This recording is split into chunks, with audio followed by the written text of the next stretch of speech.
How to remove the hood release lever on a Volkswagen Passat.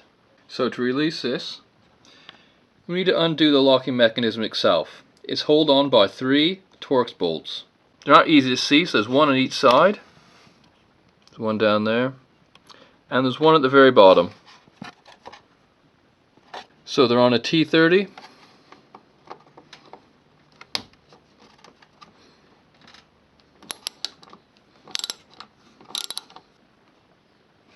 Bolts out. With the 3 bolts removed, we can now move back the locking mechanism.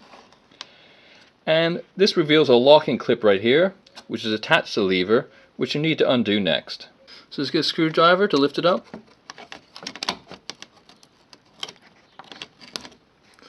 There you go, it's very delicate. With that lift up, we can now see a metal rod behind, held in by this little prong. So what you do is get a screwdriver and just split them apart, just to release it.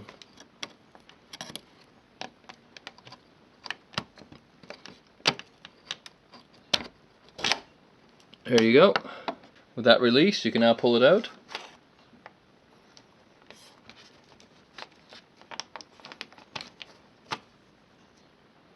And you're done.